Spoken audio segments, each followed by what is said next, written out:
Hi hello నమస్తే welcome to బిఆర్కి news. నేను హిమోర్ష. ఈరోజు మనతో పాటు ఉన్నారు.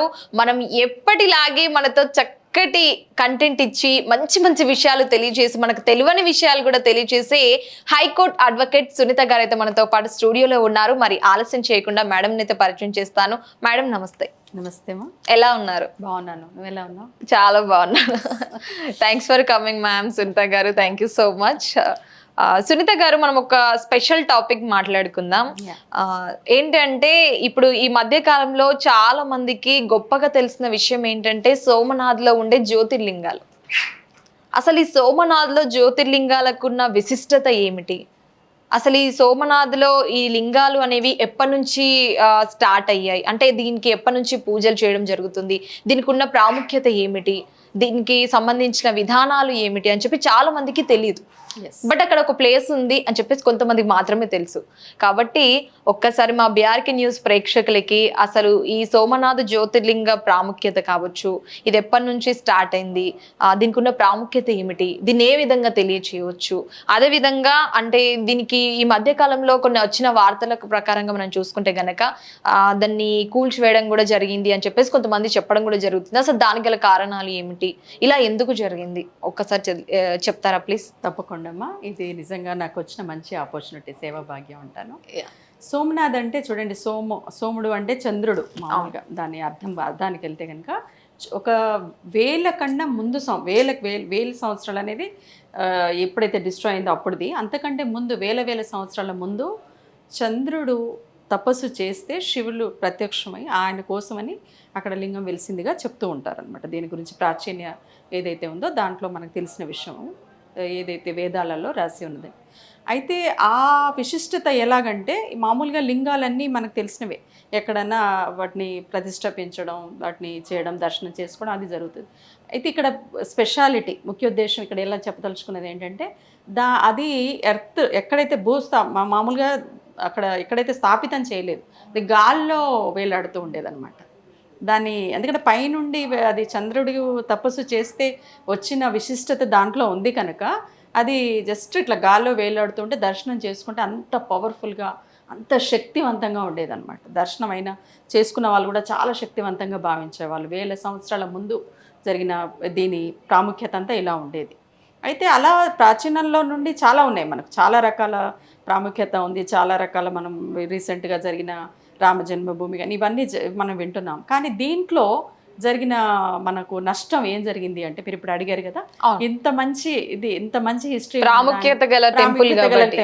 మామూలుగా మీకు తెలుసు మొఘల్ వీళ్ళు వచ్చి Ghazni Mohammad, one of the thing Aurangabad, వీళ్ళంతా చాలా మన దేశంలో ఉన్న వజ్రాలు, ముత్యాలు, రత్నాలేంటి, నగలేంటి, లేదంటే రిలీజన్ బేస్డ్ మన మతాన్ని కూడా ఇచ్చేయడానికి చాలా జరిగిన అందరికీ తెలిసిన విషయమే.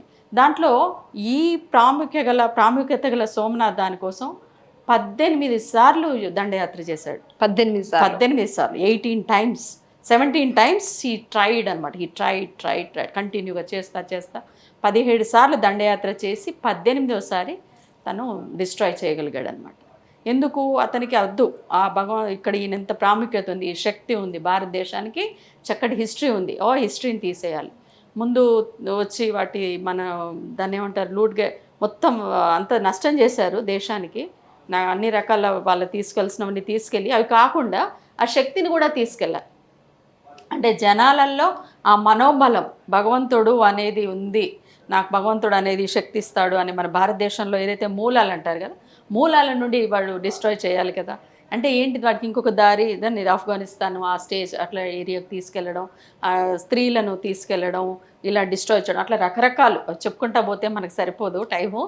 కానీ దాంట్లో ఒక భాగం మన ప్రాముఖ్యత దీనికి ఇస్తున్నాం కనుక ఒక భాగంగా మనోబలాన్ని దెబ్బతీయడానికి వాడు 18వసారి వాళ్ళ పగలగొట్టడం, ఎన్ని రకాల ఆయుధాలు ఉపయోగించి జనాన్ని తీసుకొచ్చి చేయడం జరిగింది.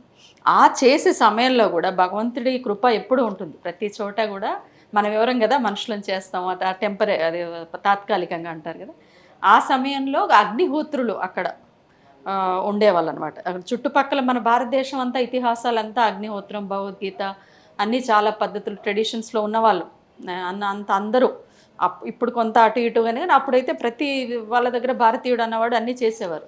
సో అగ్నిహోత్రం చేసుకునే వాళ్ళు ఏం చేస్తారు, ఆ పగిలిన పీసెస్ ఆఫ్ ఉంటాయి కదా లింగాలలో, ముక్కలు లాంటివి గాల్లో తేలుతూ అంత ప్రాముఖ్యత ఉన్న లింగం ఇలా అయిపోయిందే భగవంతుడా అనుకుని తీసుకెళ్ళి వాళ్ళు దాచడం జరిగింది. అది హిస్టరీ అన్నమాట. అది జరిగింది యాక్చువల్గా. ఎస్ సునీత గారు, ఈ మధ్య కాలంలో చాలా మంది అంటున్నారు కదా, అంత ప్రాముఖ్యత కలిగిన టెంపుల్లో జ్యోతిర్లింగాలు కావచ్చు, టెంపుల్లో కావచ్చు, చాలా మంది అంటే అంతమొందించారు, మళ్ళీ ఇప్పుడు పునర్నిర్మాణం కూడా చేస్తున్నారు అని చెప్పేసి అంటున్నారు కదా, ఇది ఎంతవరకు వాస్తవం అంటారు మరి? ఇక్కడ ముఖ్యోద్దేశం వాళ్ళది సంపద, ఫస్ట్ ప్రయారిటీ సంపదను దోచుకోవాలి. మనకు హిస్టరీ చూడండి, మంచి మంచి చక్కటి సుభిక్షం టెంపుల్స్ అనగానే మన డోనర్సే అనుకోండి, లేదంటే మూలాలు చూసుకుంటే మూల విరాట్ కూడా చాలా బంగారు ఇవి రకరకాల లోహవి ఇవన్నీ ఉన్నాయి. సో వాడు ఏంటి, వాళ్ళ ఉద్దేశం ఏమిటి, తీసుకెళ్ళాలి, వాళ్ళను దోచుకోవాలి, తీసుకొచ్చి వాళ్ళ దేశానికి, ఆఫ్ఘనిస్తాన్ ఉన్నాయి, ఇరాన్, చాలా రకాల దేశాలలో చాలా రకాలు జరిగినాయి. సో ఈ ఎవరైతే ఉన్నారో ఇప్పుడు మన మహమ్మద్ గజ్నీ ఎవరైతే ఉన్నారో ఒకలాంటి ఆధిపత్యం, నేను అన్నిటికన్నా దేశంలో మొత్తంలో నేను డబ్బుల విషయంలో కానీ, సంపద విషయంలో కానీ, లేకపోతే ఆధిపత్య విషయంలో కానీ, మత విషయంలో కానీ, ఇంకా అవి ఎక్కువ మనం చెప్పడానికి ఇది ఉండదు. కానీ అప్పుడు రోజుల్లో చాలా రకాల అరాచకాలు జరిగాయి, చాలా రకాల మత మార్పిడి కోసం చాలా రకాల హింస అవి జరిగేవి. అందులో ఒక భాగంగా నీ మనోబలం దెబ్బతినాలి. నువ్వెవరికి చెప్పుకుంటావు నా మతం ఇది అంటే, ఎక్కడిది, మాకు మతం ఇది, మా శివుడో రాముడో కృష్ణుడో ఏదో చెప్పుకుంటాం, లేదంటే వాళ్ళదు లేదు మాకు ఈ మతం ఇది అని చెప్పడానికి అది ఉండొద్దు అక్కడ. అంటే మనుషులు చేస్తే నాశనం అయిపోతాయి అనే మైండ్ సెట్తో ఉన్న వాళ్ళు అన్నట్టు వాళ్ళు. అది తాత్కాలికం, అది జరిగింది. అందుకని వాళ్ళు చాలాసార్లు ప్రయత్నించడం జరిగింది, కానీ వాళ్ళది నిజం చెప్పాలంటే చేయలేరు. అంటే ఇప్పుడు మళ్ళీ పునర్నిర్మాణం చేస్తున్నారా, లేదు అంటే అక్కడ ఏం జరుగుతుంది? చాలా మంచి ప్రశ్న అమ్మా ఇది. ఇది నిజమైన సందర్భం, మాట్లాడాల్సిన సందర్భము. పునర్నిర్మాణం జరుగుతుంది. ఇది ఎలా వెలుగులోకి వచ్చిందనే దీనికంటే ముందు చెప్పాలి. 1000 సంవత్సరాల ముందు, వేల సంవత్సరాలు అనాలి, ఇక్కడ ముందు జరిగింది కదా. ఆ తర్వాత ఎప్పుడైతే డిస్ట్రాయ్ అయ్యే సమయంలో, ఆ 1000 సంవత్సరాల ముందు జరిగిన టైంలో అగ్నిహోత్రులు తీసుకొచ్చి వాటిని కాస్త కాపాడి వాటిని అలా పెడుతూ అభిషేకం చేస్తూ ఉన్నాక లింగ రూపం, అంతర్రూపమైన లింగము, గాల్లో ఇదవుతున్న లింగం ఏమైందంటే వాళ్ళు డిస్ట్రాయ్ చేసిన తర్వాత దాన్ని ఒక తునకలు అంటారు కదా, దాన్ని ఒక లింగ రూపం తీయగలిగారు. తీసుకొచ్చి ఆదిశంకరాచార్య వారి పరంపరలో ఉన్న వాళ్ళు ఉంటారు కదా, వాళ్ళు ఏం చేశారంటే పాప వినాశనం పక్కన వారిది ఒకటి ఉండేదన్నమాట. పాప వినాశనం అనేది శ్రీ రవిశంకర్ గారు ఆర్ట్ ఆఫ్ లివింగ్ అనే ఆర్గనైజేషన్ ద్వారా, వారు గురుగారు అని పిలుస్తూ ఉంటాం మేము, రవిశంకర్ గారు ఊరి పక్కన ఉంటుంది. సో వాళ్ళు చెప్పారు, ఎవరు ఆదిశంకరాచార్య ఇది శృంగేరి వాళ్ళ మతపాచార్యులు ఉంటారు కదా, స్టెప్ బై స్టెప్ వాళ్ళు ఏం చెప్పారంటే, ఇప్పుడు ఇది ఏదైతే మనకు దొరికిందో దీన్ని 100 ఏళ్ళ వరకు ఇంకొక 100 ఏళ్ళ తర్వాత బయటికి తీయాలి. అది కూడా రామజన్మభూమిది ఎప్పుడైతే సొల్యూషన్ వచ్చింది, అది కూడా మన రవిశంకర్ గారే చేశారు, అందరికీ తెలిసిన విషయమే, మీడియేషన్ ద్వారా. సో అది జరిగాక తీసుకెళ్ళి పలానా శంకర్గా, పేరు కూడా శంకర్ అని వాళ్ళు ఇచ్చారు అని కూడా వింటున్నాం మనం. సో అది తీసుకెళ్ళి మీరు అక్కడ ఇస్తే దానికి సరి అయిన న్యాయం జరుగుతుందని చెప్పడం జరిగిందనమాట. అప్పుడు వాళ్ళు పేరు కూడా ఉంది, వారి పేరు కూడా మాస్టర్ గారు ఎవరైతే ఉన్నారో. అయితే దాన్ని తీసుకొచ్చి రవిశంకర్ గారికి ఇచ్చినప్పుడు వారు ఏం చేశారంటే, ఇది అందరికీ తెలియాలి, అందరికీ హక్కు ఉంది కదా, ఇప్పుడు అంత గొప్పది దర్శనం అవుతే మంచిది అని ఇంత హిస్టరీ 1000 సంవత్సరాలది మనం తీసుకొచ్చుకొని మనకు దొరికింది కదా అని గురుగారు అలా కాదనమాట, రవిశంకర్ గారు ఎవరైతే. అందుకని అందరికీ దేశం అంతా ఇది తెలియాలని ప్రతి చోట జ్యోతిర్లింగాలు 11 లింగాలు ఏవైతే ఉన్నాయో వాటన్నిటిని సమకూర్చే చోట తీసుకెళ్ళి ప్రదర్శన చేయడం, రుద్ర పూజ చేయడం. రుద్ర పూజ శివుడికి నార్మల్గా ఏదైనా ఏం చేస్తాం, జనరల్గా రుద్ర పూజ చేస్తాం. సో అలా ఇప్పుడు మొత్తం దేశం అంతా తిరుగుతున్నాయి, అన్ని చోట్ల. సోమనాథ్కి వెళ్ళింది లింగాలు వెళ్ళడం జరిగింది, మళ్ళీ భద్రాచలంలో, అలాగే హైదరాబాద్లో ఒక చోట, అలాగే ఇంకా మనకు అవకాశం ఇంకొక ఉంది, ముందు చెప్పుకుందాం, ఇంకా డిస్ట్రిక్ట్స్లో కూడా జరుగుతుంది. అయితే దీంట్లో భాగంగా ఇలా రుద్రపూజ జరగడం, ఇవన్నీ చేయడం, ఈ శివలింగాలను ప్రదర్శించడం, ఇవన్నీ జరిగే సో భాగంగా ఏం చేశారంటే, ఎంత ప్రాధాన్యత తెలియాలి మనకి వచ్చిన జనాలకు కూడా అందరికీ అర్థం కావాలి కదా. అందుకని దాంట్లో భాగంగా ఏం చేశారంటే, మెయిన్ మనకు జ్యోతిర్లింగాలు ఉన్నాయి మన భారతదేశంలో. దాంట్లో ఒక భాగంగా మనకి వేములవాడ, కరీంనగర్ దగ్గర, దాని గురించి నాకంటే కూడా అక్కడ అరేంజ్ చేసిన వారు, మంత్రి వారి దగ్గర అరేంజ్ చేసిన వారు మనతో పాటు ఉన్నారు, వెంకట్ గారని. వారు మీకు ఆ విషయం గురించి చెప్తారు. తర్వాత మిగతా విషయాలు మాట్లాడుకుందాం. యా, జ్యోతిర్లింగాలకు సంబంధించి అసలు ఈ నిర్మాణం అనేది ఏ విధంగా ఉంటుంది?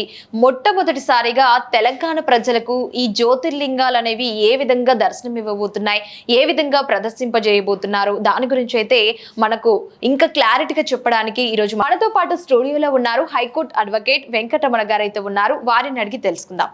సార్ నమస్తే. నమస్తే అమ్మా. ఎలా ఉన్నారు? బాగున్నాను. వెంకటరమణ గారు, అంటే ఇప్పుడు మన టాపిక్ వచ్చేసి జ్యోతిర్లింగాలకు సంబంధించిన టాపిక్ కాబట్టి ఇందాక సునీత గారు కూడా చెప్పడం జరిగింది. జ్యోతిర్లింగాలు అనేవి ఎలా ప్రారంభమయ్యాయి, ఏ విధంగా జరిగింది, దాని పునర్నిర్మాణం ఎలా జరిగింది, దాని గురించి అయితే చెప్పడం జరిగింది. సార్, ఇప్పుడు మొట్టమొదటిసారిగా తెలంగాణ స్టేట్లో తెలంగాణ ప్రజలకు ఏ విధంగా ప్రదర్శింపజేయబోతున్నారు, అదేవిధంగా అది ఎలా ఉండబోతుంది? సో ఇంతకుముందు సునీత గారు ఆర్ట్ ఆఫ్ లివింగ్ యొక్క ఆర్గనైజేషన్, శ్రీ రవిశంకర్కి సంబంధించినటువంటి ఆర్గనైజేషన్, వారి యొక్క జ్యోతిర్లింగం సంబంధించి సోమనాథ టెంపుల్ జ్యోతిర్లింగం ఏదైతే ఉందో కొన్ని 1000 years తర్వాత గజని ఎవరైతే వచ్చి దాన్ని అటాక్ చేసి ముక్కలు చేసిన తర్వాత ప్రిజర్వ్ చేసిన తర్వాత ఈరోజు ప్రజల్లోకి ఈ యొక్క శివలింగాన్ని తీసుకెళ్లాలనేటువంటి ఉద్దేశంతో వారు ఈ యొక్క క్యాంపెయిన్ అనేటువంటిది పెద్ద ఎత్తున దేశం మొత్తం మీద తీసుకెళ్తూ ఉన్నారు. దానిలో భాగంగా తెలంగాణ ప్రాంతంలో ఈ యొక్క నెలలో మనకు ఉన్నటువంటి ప్రాముఖ్యత కలిగినటువంటి ప్లేసెస్ ఏతున్నది, భద్రాచలం కానివ్వండి, వేములవాడ కానివ్వండి, కరీంనగర్ జిల్లా, అలానే సరస్వతి టెంపుల్, వర్గల్ సరస్వతి టెంపుల్.